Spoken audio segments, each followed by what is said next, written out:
This segment is brought to you in part by Master Builders and Restoration Incorporated.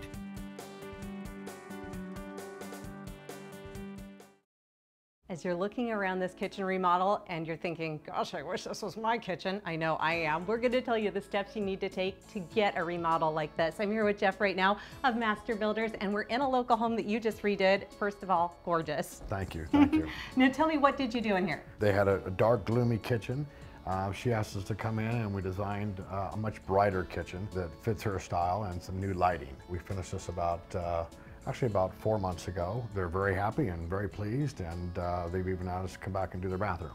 Now I have to get a closer look at this, so let's walk over to the counters and the cabinets so we can get a little closer look. And tell me about these. We have the decorative ends here, which is the beadboard look that she wanted to go with. Beaded panels on the sides, and we have the valance up here on the top here that gave it a little more architectural look. You did all new appliances in here? We sent her to a place that she could go out and take a look at the appliances that best fit her needs. And then she got her price, and then of course we came in and was able to save her an abundance of money on our price. What are the steps there if somebody is thinking about a kitchen remodel? Because I wouldn't know where to start. It's basically with the design. You know, we come in and we listen to what the customer is telling us and what they'd like to see. And then we kind of build around that design based upon the floor plan. We come in here and we basically do a rendering of what it's going to look like before the job's even done.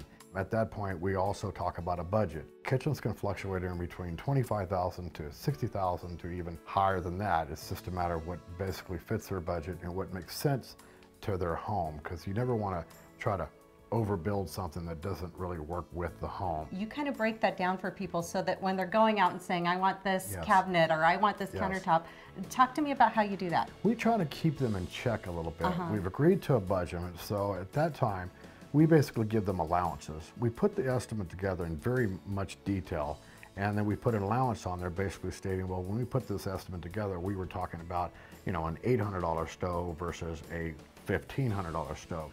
But, you know, they're the client. We want to please the client. If they go out and they find something that they like, all we ask is, you know, you pay the difference, and you're never going to pay any more than just the difference. So, and I'll tell you, clients really enjoy knowing that they'll go in, they'll look at this, and they'll find that, you know, they're purchasing it for $800, and then I go in and turn around and get it for $600, and that just allows them to spend something maybe even nicer on somewhere else in their house or even part of the project. Well, I have to ask, I know the homeowner wrote you a really, really nice note. She felt that we were one of the best contractors she's ever worked with, and of course that, you know, that's a good feeling to hear that from a homeowner. You know, when you do a project in somebody's house, you know it's their castle, and you know that you want to walk in shining and leave shining. And that always opens up doors for another project in their house or even their neighbors, their family members, knowing that they had a great contractor that did what he said he was going to do. Well, if you want to learn more about Master Builders or ask them any questions about remodeling, they're really great with answering questions. Their website is fantastic. Log on to kptv.com right now and visit the Master Builders microsite.